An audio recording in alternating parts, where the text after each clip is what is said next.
I work front desk at a Munich hotel. An American checked in, looked at his room key, and marched back downstairs. This key doesn't work. I asked if he'd tried it.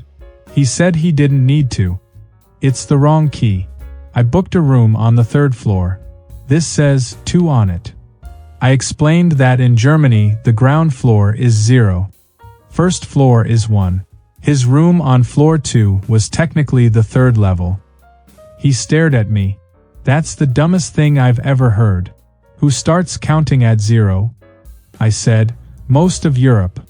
He said, well, it's wrong. 0 isn't a floor. It's nothing.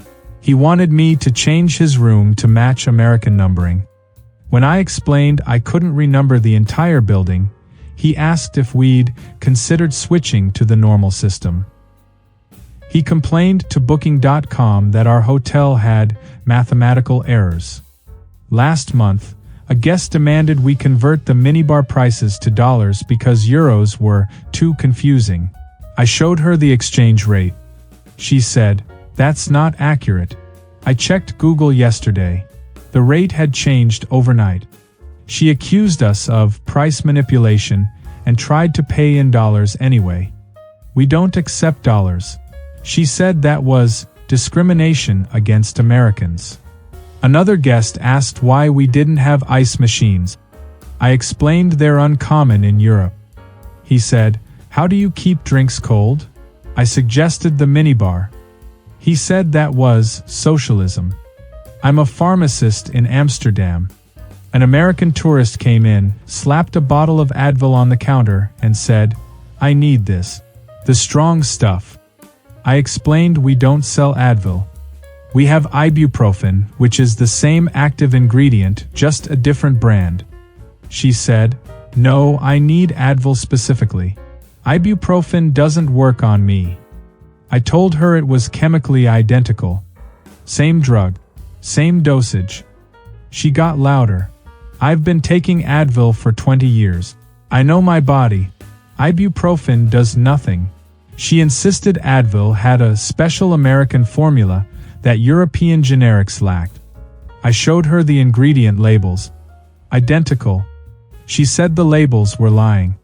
She demanded to see our real Advil supplier because she knew we had it in the back for tourists. When I said we didn't, she accused me of gatekeeping medication.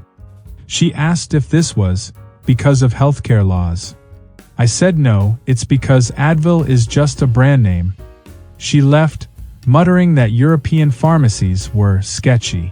She walked into 3 more pharmacies that day asking for Advil. My colleague texted me. Same woman. Same speech. Same certainty that we were all wrong. I drive a taxi in Tokyo. American couple got in, asked for Shibuya crossing. Standard fare, 3,000 yen. We arrived. The husband handed me a $50 bill. I said I needed yen. He said, dollars are universal. Just take it. I explained Japan uses yen. He could exchange money at any convenience store. He said, I'm not exchanging money. That's a scam. Just take the 50. It's more than enough. I told him 3,000 yen was about $22. His 50 was generous, but I literally couldn't accept it. My meter doesn't process dollars. The taxi company doesn't accept dollars. He said, every country takes dollars. It's the world reserve currency. He told me he'd been to dozens of countries and always paid in dollars. His wife suggested finding an ATM. He refused. He said tourists get ripped off at ATMs and he wasn't going to play that game.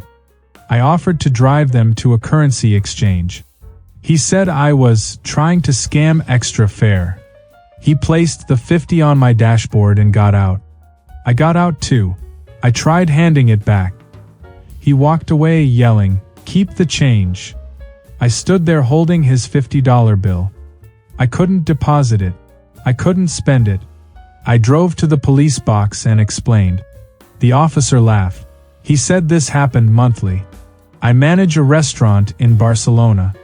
American asked for the bill, looked at it, called me over. There's a mistake. You charged me for bread.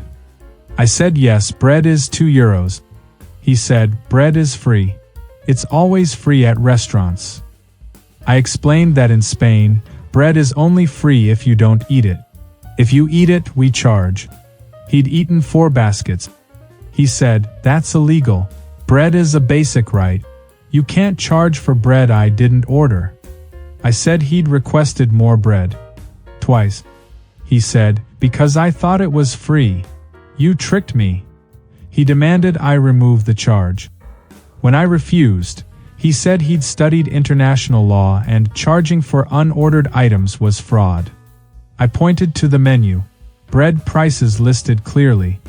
He said, that's in Spanish. I don't read Spanish. I said, you're in Spain. He said that was irrelevant. Restaurants have a duty to inform in customers' native languages. He threatened to call the American consulate about predatory pricing. He paid eventually, left a 1-cent tip, wrote on the receipt, service was fine. Principle matters. I work at a train station in Copenhagen. American came to the ticket counter, asked for a train to Stockholm. I sold him a ticket. He looked at it. This is in kronor. I need it in dollars.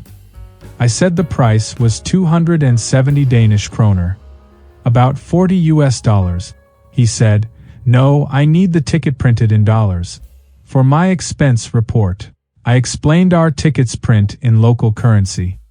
He could convert it himself for his report.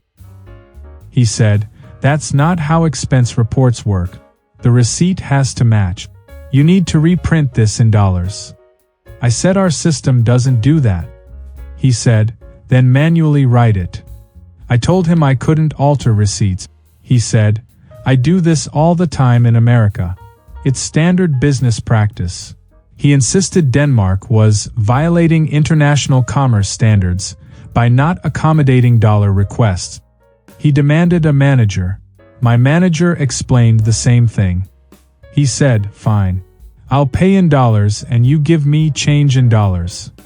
We don't carry dollars. He said, what kind of train station doesn't carry dollars? He genuinely believed every business everywhere should stock US currency for American tourists. He missed his train arguing about this. I'm a tour guide in Rome. American family joined my Colosseum tour. 15 minutes in, the dad interrupted. Why are we walking? Where's the golf cart? I said we don't use golf carts. The Colosseum is a historical site. We walk. He said, in America, all tours have carts. My wife can't walk this much. I said the tour was listed as a walking tour. He'd booked a walking tour. He said he didn't read that part and assumed transport was included. He wanted me to call someone to bring a cart. I explained there are no carts. The pathways are ancient stone. Carts aren't allowed. He said, that's a lawsuit waiting to happen. What about disabled access? I said there are accommodations, but his wife wasn't registered as needing them. He said, she shouldn't have to register. That's discrimination. He demanded I cancel the tour and refund him because we failed to provide adequate infrastructure. I said he could leave anytime, but the refund policy was clear. No refunds after the tour starts. He stayed, complained the entire time. Left a review saying Rome was not tourist-friendly and living in the past. I work at a ski resort in the Swiss Alps. American rented equipment went skiing, came back furious. Your mountain is broken. I asked what happened. He said the slopes were inconsistent. Some parts were harder than others. I said, yes, that's skiing. Different trails have different difficulty levels. He said, no, on the same trail. It kept changing. He wanted a refund because the mountain wasn't professionally maintained. I asked which trail. He said the blue one. Blue trails are intermediate. They're supposed to vary. He said, in Colorado, blues are consistent. This is false advertising. I explained that European ski ratings differ from American ones. Our blues might be harder. He said, then you need to relabel them. I could have been injured. I said he signed a waiver acknowledging the risk. He said waivers don't cover negligence, and Switzerland was negligent for having mountains that weren't flat. He demanded to speak to whoever designed the mountain. I told him the mountain was natural. He said, then someone needs to fix it. I'm a museum guide at the Van Gogh Museum in Amsterdam. American visitor asked where the American art section was. I said this is the Van Gogh Museum. It's dedicated to Vincent van Gogh, a Dutch painter. She said, right, but where's the American stuff? I said there isn't any. This is a Dutch museum featuring a Dutch artist. She said, but you have to have some American art. Every museum does. I explained that most museums don't. Especially museums dedicated to specific artists. She said, that's weird. What if Americans visit? I said, you're visiting. You're looking at Van Gogh. She said, yeah, but I've seen Van Gogh. I want something new. She suggested we diversify our collection to be more inclusive. I told her the Rijksmuseum down the street had international works.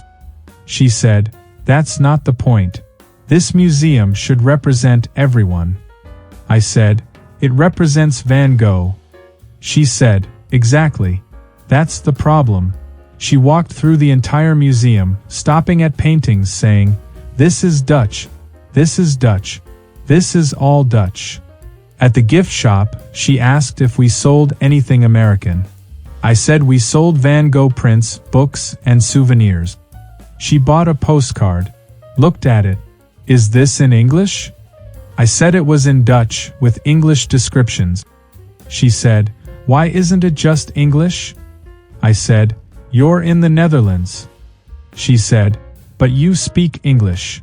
She seemed genuinely confused why a Dutch museum in a Dutch city would have Dutch text. She left a comment card suggesting we think globally. These stories share a common thread. It's not about ignorance. It's about the unshakable belief that the way things work at home is the way things should work everywhere. That assumption, delivered with confidence, turns ordinary cultural differences into comedy. But it also turns tourists into cautionary tales. Respect isn't demanded. It's earned by recognizing that your normal isn't universal.